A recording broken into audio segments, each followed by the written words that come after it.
Hola, saludos seguidores de Opinión Caribe, expresión de región. Sábado 15 de noviembre, metidos a millón, porque ahorita casi ya tenemos elecciones atípicas por el departamento del Magdalena, pero también hay elecciones a Congreso y elecciones a presidente. Y hoy tenemos el primer candidato presidencial sentado en la silla de Opinión Caribe. Y hago el énfasis del primer candidato presidencial porque aquí ha estado Roy Barrera como precandidato. Ha estado Pipe Córdoba como precandidato, pero ya usted llega con el aval del partido Oxígeno. Bienvenido, Juan Carlos Pinzón. Muchas gracias, un placer estar aquí con ustedes en Opinión Caribe. Ya hemos estado aquí hace unos años. En Tengo 2018. estar hoy aquí de vuelta y, como usted dice, ser el primer candidato presidencial. Que mire, esto es un buen augurio. Si Dios permite y el pueblo lo quiere, quizá usted tiene aquí al próximo presidente. Pues hay una percepción de que puedo estar entrevistando al próximo presidente de Colombia. Hay unas percepciones de derecha, unas percepciones de centro y unas percepciones de izquierda. Si el próximo presidente es de derecha, sería usted, de acuerdo a los guarismos y a lo que se está hablando, ¿qué se siente ser candidato presidencial con esa expectativa sobre sus hombros? Pues primero, responsabilidad. El país es un país demasiado importante, nuestro país es maravilloso, es bellísimo. Está en medio de una grave crisis y necesita una persona que quiera el país, que tenga mucha fuerza, pero que le meta mucho corazón también. Y en ese sentido, lo que yo veo es que se requiere seriedad, conocimiento, experiencia y la posibilidad de llevar el país, no solo a enfrentar los problemas, sino a montarlo hacia un buen destino, hacia un buen futuro, acorde con las riquezas que tiene Colombia, a ver si algún día hacemos esas riquezas para que los colombianos se conviertan en personas que ya no tengan pobreza y que vivan con toda la dignidad y la posibilidad. Oiga, ahora que habla de la experiencia, de las cosas buenas, yo me metí a la inteligencia artificial y comencé a meterle preguntas por todas las formas de Juan Carlos Pinzón a la inteligencia artificial y viene y me botó cosas buenas de Juan Carlos Pinzón, la experiencia, tiene una tremenda experiencia, una hoja de vida muy buena, títulos, reconocimiento, experiencia en lo administrativo, en lo diplomático, en todo eso que parece ser que en Colombia se ha retrocedido, sobre todo con la relación con los Estados Unidos. Es verdad, lamentablemente la relación con Estados Unidos está en el peor momento de la historia. En 100 años nunca había estado tan mal. Lo que más me duele es que es un daño autoinfligido, es decir, un cálculo del gobierno actual, donde decide provocar, golpear, dañar la relación, no usar la diplomacia, no luchar contra el crimen organizado para proteger a los colombianos, pero en últimas causando problemas a nivel internacional. Y el resultado neto es que hoy Colombia es visto como un país problema. El presidente de Colombia, hay unos que lo ven como Cantinflas. Cuando uno viaja al exterior, la gente lo que piensa en el presidente es a ver qué dice para reírse. Eso no le puede pasar a un país como Colombia. En la presidencia de Juan Carlos Pinzón, el país tendrá la mejor relación histórica con Estados Unidos. Y esto no es una promesa. Parte del hecho de que fui 2 veces embajador en Estados Unidos, que manejé por muchos años el Plan Colombia y la relación de seguridad nacional con ese país, que logramos llevar productos colombianos como el aguacate, la uchuva, el limón Tahití, los arándanos, entre otras cosas el mango, y traer mucha inversión de Estados Unidos a Colombia. Yo, por ejemplo, aquí el Hotel Marriott, eso en su momento son cosas que se fueron gestionando a partir de la idea de que marcas americanas, presencia americana se diera aquí por esa buena relación y todo lo que hacemos en seguridad. Pero tengo sobre todo buenas relaciones con el gobierno de Trump, con la gente de los gobiernos anteriores de Biden y de Obama. ¿Para qué? Para hacerle cosas y trabajos que le convengan a los colombianos, que se beneficien los colombianos. En esa línea es que vamos a trabajar. Cuando uno habla de un carro veloz, habla de un BMW. Si uno quiere un carro de lujo, uno piensa en un Mercedes-Benz. Si uno quiere un carro seguro, piensa en un Volvo. Usted es el Volvo de la seguridad para Colombia. Yo soy el Volvo, pero también puedo ser el Lamborghini, si se quiere. ¿Qué quiere decir con eso? Soy el Volvo porque doy la seguridad, doy la tranquilidad al país, el que está preparado, el que sabe, el que ya estudió, el que lo ha hecho, y el país puede estar tranquilo. Pero soy el Lamborghini porque miro el futuro, porque quiero llevar a Colombia a un mejor estadio, porque conozco los temas de tecnología, porque sé de lo que está pasando en la geopolítica y el potencial que tienen los recursos naturales de Colombia en ese contexto. Y cómo eso puede servir para generar riqueza en Colombia y así atender la infraestructura, así atender las pensiones, la salud y poner a Colombia a soñar, a progresar y a sentar las bases al final de mi gobierno en el año 2030 para que Colombia sea un país que camina hacia ser un país rico. ¿Qué es un país rico? Uno donde la pobreza extrema desaparece, uno donde la pobreza tiende a reducirse porque la gente empieza a tener los ingresos suficientes para vivir dignamente, para vivir bien. ¿Cómo ubicar a Juan Carlos Pinzón? Fue funcionario del gobierno de Álvaro Uribe, fue funcionario del gobierno de, de Juan Manuel Santos, fue funcionario de Iván Duque. ¿Dónde ubicamos en ese espectro? ¿A dónde lo ubicamos? Porque hablar de Juan Manuel Santos y hablar de Uribe, ¿dónde lo ubica usted? Lo primero es ubíquenme como un patriota. Eso es lo que yo soy.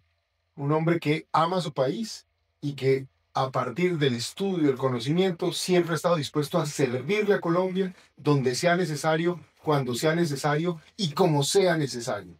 Esa es la visión que yo tengo y es lo que represento. En ese sentido, todo el mundo sabe que mi posición sobre la seguridad y el orden está probada, que le dimos los grandes golpes durante mi tiempo como ministro al terrorismo, a la criminalidad, como viceministro y ministro, y que también conozco la diplomacia para resolver problemas, traer inversión y darle mejores oportunidades a los colombianos. Pero también soy economista y sé resolver los problemas financieros, atraer inversión y crear programas para reducir las inequidades que se tienen en el país. Eso es lo que yo represento ahora. Por supuesto que tengo una gran cercanía con el presidente Uribe, hay un aprecio por lo que ha hecho, un reconocimiento a lo que ha hecho, y ahí hay unos puntos de vista, pero mantengo siempre una posición independiente, propia, de carácter, de formación, y siempre tendré opiniones propias para que el país pueda precisamente moverse hacia adelante con la claridad de lo que conocemos, sabemos, estudiamos y miramos como datos o por cuenta de la experticia de los que más saben. Con Juan Manuel Santos no hay comunicación. Llevo 8 años sin hablar con el doctor Santos. Usted, usted de verdad, esa imagen de hombre duro en el Ministerio de Defensa lo tuvo, y cuando comenzaron todo este proceso de paz de La Habana, usted increíblemente dentro del gobierno era el que ponía el pero. De eso quedó esa distancia. Sí, desafortunadamente yo empecé a visualizar que parar la lucha contra el narcotráfico iba a ser un error porque el país se iba a inundar de coca, que concederle básicamente a los victimarios todo tipo de beneficios respecto a las víctimas iba a ser un error y que dejar a las Fuerzas Armadas expuestas iba a ser un gran error. Hoy pasó el tiempo y la vida tristemente me ha dado la razón, pero hay que decirlo, el país no puede volver atrás. Tenemos que abordar los problemas del presente y mirar hacia el futuro. Y el próximo presidente de Colombia tiene que ser alguien que conozca todo el país, que conozca toda la problemática, que tenga una visión clara, que sepa lo que hay que hacer para comandar las Fuerzas Armadas, pero al mismo tiempo que sepa movilizar al sector privado, al sector público, a la sociedad civil, para que resolvamos los grandes problemas en materia de salud, de educación, empleo, que es lo que los colombianos quieren, que se pueda trabajar con la justicia para romperle el espinazo a la corrupción, que es algo que ya los colombianos no aguantan más. Entonces, esa es mi clara sensación.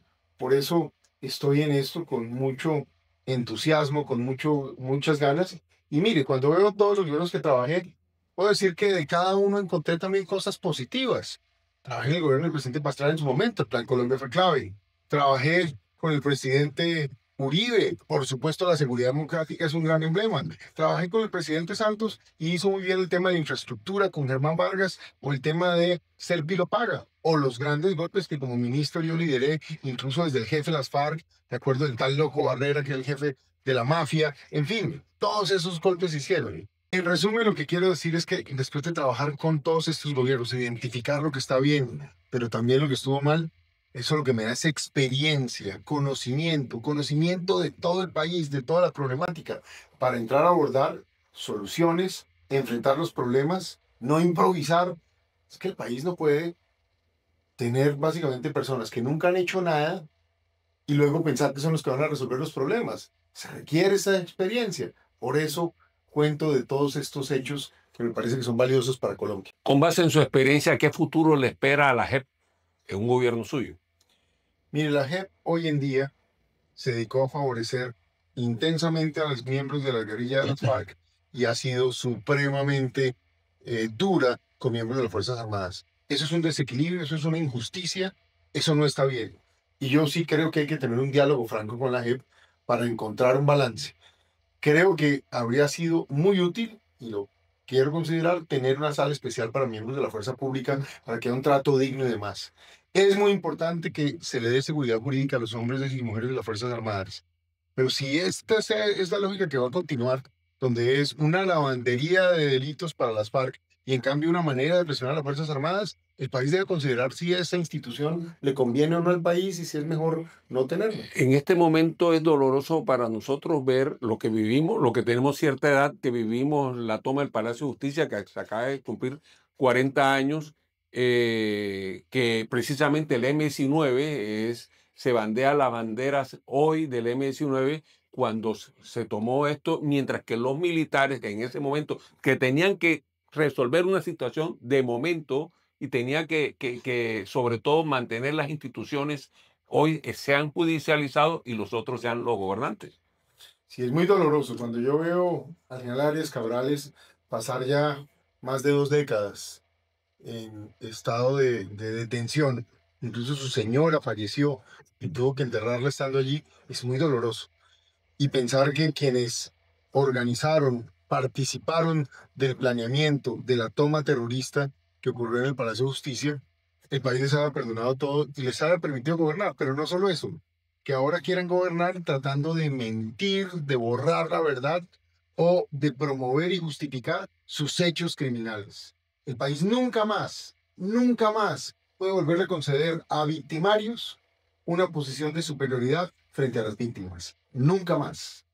Usted es una línea dura sobre la seguridad en Colombia y encontrarnos con que el presidente Petro ordenó un bombardeo y sale a justificar unas víctimas inocentes de este conflicto, cuando en situación similar de otros gobiernos la cuestionó contundentemente y hasta le pidió al presidente que renunciara. Ese es un contrasentido que tiene el presidente, como usted lo ha criticado en muchas ocasiones. Es que es un pensamiento de orden criminal, porque la gente correcta siempre sabe lo que está bien y lo que está mal, y no justifica lo que está mal, asume las consecuencias. La visión criminal es que todo lo que hacen los demás, ellos lo usan como justificación a su actividad criminal y violencia. Y cuando lo hacen ellos, entonces se justifican desde su propia violencia. Eso es lo que no puede ser. Colombia en esto tiene que tener claridad meridiana. El que viola la ley tiene que tener consecuencias. No puede tener justificación. Y esto es lo que Petro hace todo el tiempo. Rompe la ley, la lleva al límite para tratar él mismo de justificarse. No más. Y yo sí le digo al presidente de la República, al doctor Petro, no le haga más daño a Colombia. A usted le quedan 8 meses de gobierno, no le siga haciendo daño a Colombia, tómeselo tranquilo y al menos trate de llegar a su destino final como presidente de una manera en donde por lo menos los colombianos piensen que en sus últimos meses trató de dejar de hacer daño. Pero aquí todos los días hace daño, divide al país, solo gobierna para un grupo, ha llenado de odio y polarización a Colombia. Es todo lo contrario que debe ser un presidente. Como presidente, Juan Carlos Pinzón, quien habla, será presidente de todos los colombianos. Hoy se lo dije a un señor que me dijo que él iba a votar por otra persona. Le dije, perfecto. Pero le dije, mira, si yo soy presidente, yo voy a trabajar para ayudarte. Voy a trabajar para que estés bien. Ese es el deber de un hombre de Estado, de una persona que va a servir a todos los colombianos. Hemos hablado de temas generales como candidato presidencial, pero nosotros queremos saber aquí en el territorio, en el departamento del Magdalena, en Santa Marta, tenemos una situación muy seria de seguridad. Y es que aquí todo el mundo está extorsionado. Aquí hay un gobierno paralelo de personas al margen de la ley y pareciera que estamos condenados los civiles, los particulares, a esa gobernanza criminal. Para el Magdalena, para Santa Marta, específicamente, ¿qué haría Juan Carlos Pinzón para resolvernos este flagelo que tenemos? Partamos de la base de los hechos. La Policía Metropolitana de Santa Marta la activé yo, la creé yo como ministro de Defensa. Esto lo que quiere hacer notar es que soy un hombre que toma decisiones para las regiones, pensando en la problemática de las regiones. El Magdalena tiene hoy un problema de extorsión gravísimo. Y aquí va a tocar crear unas unidades especiales, enfocadas, reforzadas, con mucha inteligencia, con mucha capacidad judicial y con una capacidad de golpes contundentes para eliminar a los extorsionistas. Vamos a ofrecer recompensas aquí. Pero a nivel nacional, vamos a hacer 80.000 grupos carcelarios, 4 cárceles, en zonas aisladas, sin acceso a celulares, celdas individuales, madrugada a las 4 de la mañana, deporte y ejercicio para los presos, al mismo tiempo, bañito con agua fría para elevar el espíritu y luego a trabajar todo el día para pagar los costos de la cárcel y pagar su alimentación. No puede haber otra manera de que el país tenga una resocialización de esta delincuencia. Pero al mismo tiempo, debemos hacer un gran programa de prevención del reclutamiento, porque hay que quitarle la mano de obra, que son los niños y los jóvenes, a todos esos delincuentes. Hay que secarles el acceso a los niños y los jóvenes. Hay que crear segunda jornada escolar, temas de deporte, cultura, arte, por supuesto, actividades de estudio de tecnología, bilingüismo. Hay que dedicar a la gente que en sus horas libres a aprender otros idiomas y no estar en la calle expuestos. Eso lo van a agradecer las familias, pero va a beneficiar a los niños y en cambio va a perjudicar a los bandidos. Así que aquí toca, con puño y hierro con el crimen. Este puño está probado, la historia está escrita, pero al mismo tiempo, con un corazón muy comprometido con las familias, con los niños, con la oportunidad económica, y una vez llevados ante la justicia, que requiere una reforma, hay que llevar una ley antiimpunidad, porque aquí bandido que comete un delito, bandido que se va para la calle. Tiene que ser bandido que comete un delito, Gestor de paz. bandido que se va para la cárcel. Y Claro, gestor de paz. y gestor de paz. Esto aquí se acaba con mi gobierno, pero vuelvo y les digo, incluso para hablar del Magdalena hay que conocer el Magdalena. Hay cosas que a veces la gente no recuerda, pero se las cuento. Yo viví aquí, como mi papá fue militar, siendo teniente, vivimos aquí en la ciudad de Santa Marta, al lado del mercado, y después vivimos allá en las instalaciones de lo que se conoce como el Batallón Córdoba. Yo tengo un afecto por esta región, pero conozco buena parte del departamento. Conozco la sierra de arriba abajo, conozco buena parte de los municipios que están en la ribera del río Magdalena, conozco buena parte de este departamento como conozco todo el país. Esa tranquilidad la pueden tener. Aquí no va a haber un presidente que viene a tomarse un curso, o a ver, digamos, de qué se trata el país, o si sabe o no sabe los problemas, o a ver quién lo asesora. Yo formaré equipos de primer nivel, como lo he hecho siempre, pero al mismo tiempo tengo la claridad de qué es lo que necesita el país, de cómo es el país y de qué visión tenemos en ideas, en programas para llevar a Colombia a un buen futuro. Oye, antes de pasar al siguiente tema, quiero dejarle una inquietud para que la anote. Hay una cárcel que está en construcción, está parada en San Ángel, Magdalena. Eh, Allá hay una cárcel que está como un 70% de avance y tiene 2 años estar parada porque las BACRIM que operan en ese sitio pararon la obra. No dejan que se termine una cárcel, una megacárcel. Algo tiene que hacer el Estado. Por lo menos Petro no ha hecho nada para que avance en la construcción de la cárcel. Hay que terminarla y es una cárcel bastante grande. Pues tengo que ir a ver en qué condiciones está y si cumple los estándares que he recomendado y que considero se deben tener, porque es de altísima seguridad y con mucha postura de actuación estricta. No puede haber margen de maniobra. Vamos a verla, pero si está parada porque los bandidos no lo permiten, más temprano que tarde esa cárcel se estará terminando. Pasemos porque Colombia es mucho más que seguridad también. ¿Es cierto? ¿Cómo jalonamos? Usted tiene contactos, ha sido profesor catedrático en los Estados Unidos, ha sido embajador, tiene relaciones internacionales.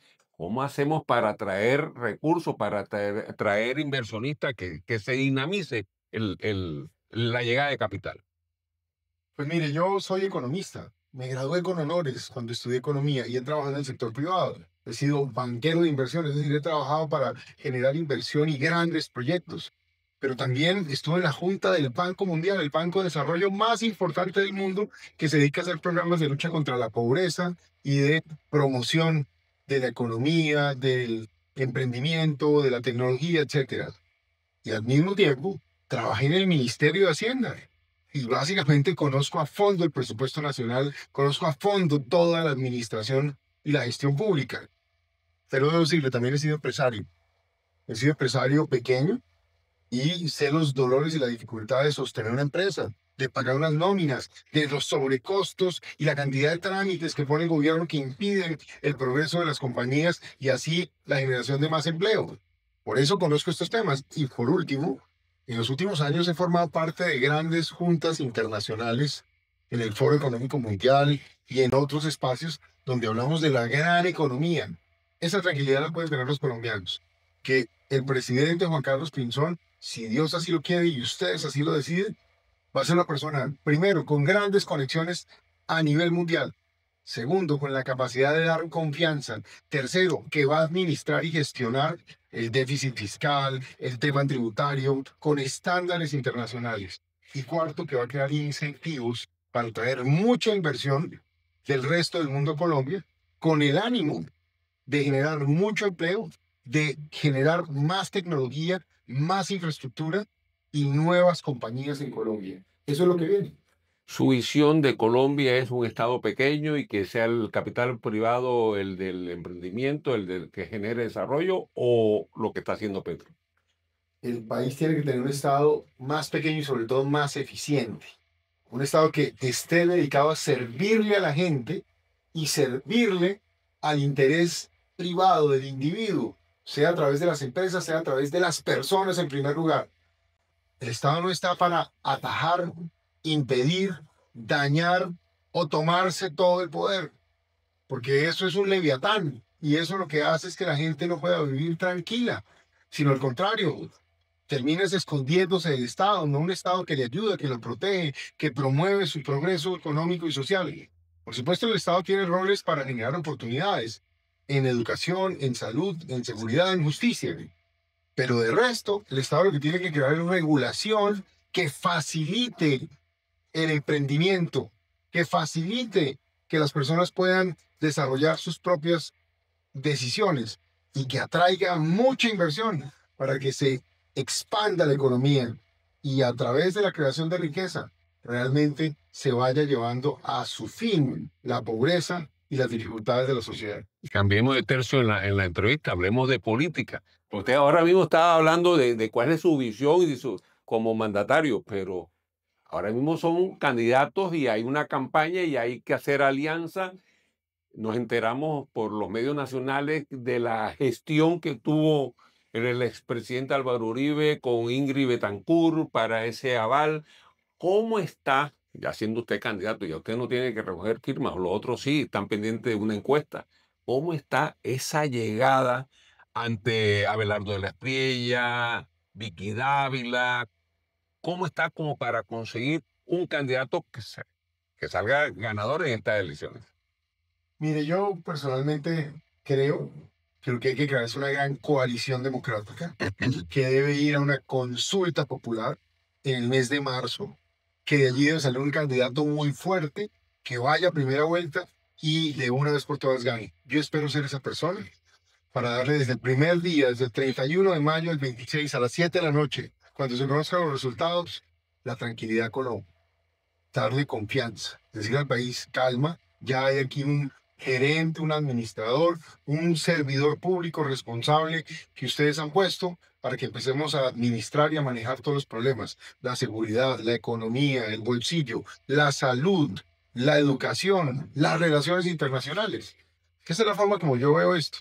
Lo demás me parece que es ruido, el momento político, y yo sí no tengo tiempo para la politiquería, ni para andar en esa lógica de reunirse políticos para ponerse de acuerdo. No, no, no, no. La gente quiere hoy que haya liderazgo enfocado en solucionar problemas. Claro, lo que sí tengo es la capacidad de unir sectores de distintos lugares y colores con el ánimo de promover una solución de país, una solución que nos convenga a todos y tener la gobernabilidad necesaria. Así que yo estoy encantado de la idea de la coalición democrática, pero creo que debe ser una consulta popular como debe ser en el mes de marzo. Oiga, en esa consulta hay una leona y hay un tigre. ¿Usted qué sería? Dios, yo lo que soy es un patriota. Yo soy el hombre que realmente conoce Colombia, ha servido al país, está listo para servir y se ha educado, se ha formado para hacer estas cosas. De pronto a veces se encuentra una gente que tiene muchas ganas, pero no tiene la menor idea de cuáles son los problemas del país ni cómo abordarlos. Usted fue compañero de equipo con Roy Barrera en un determinado momento. Hoy tiene opciones como de centro izquierda Roy Barrera. ¿Usted se encontraría con Roy Barrera en esta contienda electoral? ¿Qué pronóstico le ve? Pues yo al ex senador Roy Barreras lo recuerdo estando en el Senado y honestamente es una persona muy distinta a quien me habla. Veo en él muchos temas que la gente cuestiona. Yo no soy quien para decir que sí o que no, pero eso es lo que he ido identificando en el tiempo.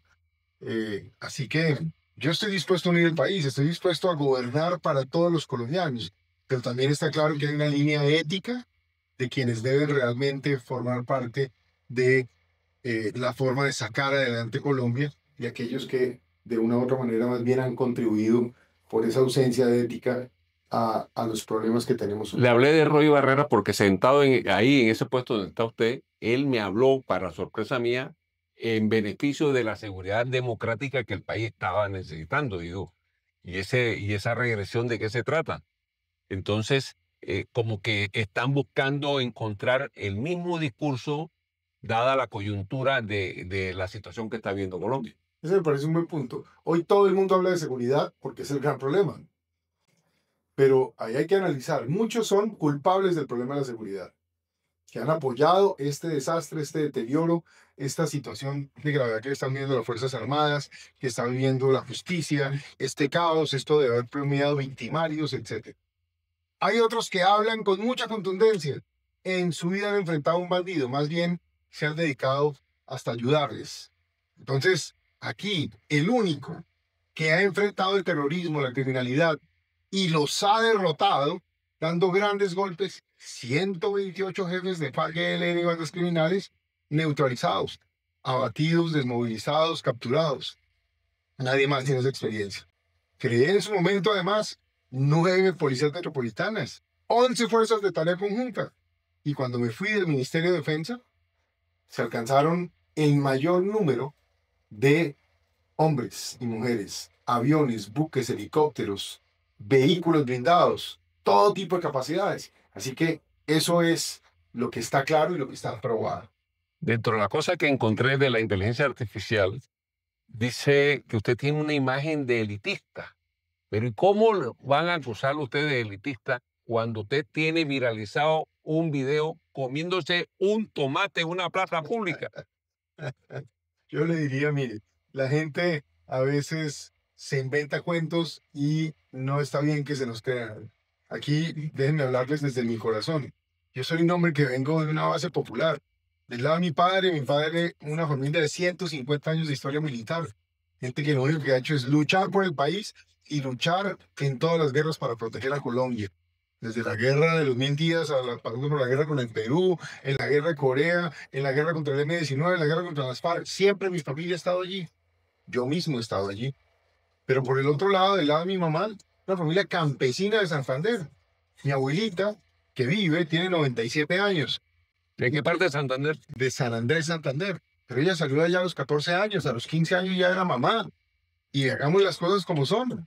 Una mujer que ni siquiera terminó la primaria, pero en cambio trabajó, se dedicó a producir, se dedicó a salir adelante y nos sacó adelante. Yo siempre digo, cuando la veo a ella, pienso, ¿qué pasa si ella hubiera tenido la oportunidad de educación? ¿Qué pasa si hubiera tenido más oportunidades, si hubiera tenido una plática para hacer bien su emprendimiento? Si le fue bien como le fue sin toda esa ayuda, imagínense lo que sería. Entonces ahí es donde yo digo, soy un hombre que tiene el sentido del pueblo de Colombia metido en su ADN. Y mensaje final, mi abuelito me lleva a las plazas de mercado desde que yo tenía 2 años. Y íbamos a hacer mercado, íbamos a comprar la gallina para el sancocho. Se iba allí a comprar todo. Y de allí yo mismo seleccionaba y disfrutaba de ir a comer cosas a la plaza. Así que a nadie le sorprende que va a las plazas. Hay gente que en su vida ha ido a una plaza. Hay gente que en cambio prefieren ir a mercados en Europa y cosas de ese estilo. Y hay otros que Cogen no las van ni al plazas, Carulla, ni al ahora Carullao. menos a una plaza. Exacto. Oiga, entre otras cosas, en Palo Quemado, yo he ido a la plaza de Palo Quemado y hay unos desayunos deliciosos. Así que cuando Sí, vayan a Bogotá, es cierto, en su trayecto turístico, metan ir a Palo es cierto, Quemado. es cierto. El desayuno es espectacular. La changua fuera de serie. Eso es verdad, eso es verdad. Y hemos estado también. Juan Carlos Pinzón quiere ser presidente de Colombia. Ustedes lo han escuchado. Este es su ideario, su propuesta, su visión de Colombia, de cómo se gobierna. Le deseo éxito en lo que está haciendo. Le cuento que voy a trabajar con amor por Colombia. Eso es lo que la gente puede saber. Que voy a trabajar sin descanso y que tengo la fuerza, el puño de hierro, la energía, pero también tengo mucho corazón. Llevo a Colombia en el corazón. Llevo los dolores de Colombia en el corazón. Y eso significa que voy a trabajar también con generosidad, con compromiso, con deseo de acertar y trabajando de verdad con método, planificando, ejecutando y produciendo resultados, que es lo que necesita el país. Juan Carlos Pinzón, muchas gracias por haber aceptado la invitación de Opinión Caribe. Les habló Víctor Rodríguez Fajardo para los seguidores de Opinión Caribe, expresión de región.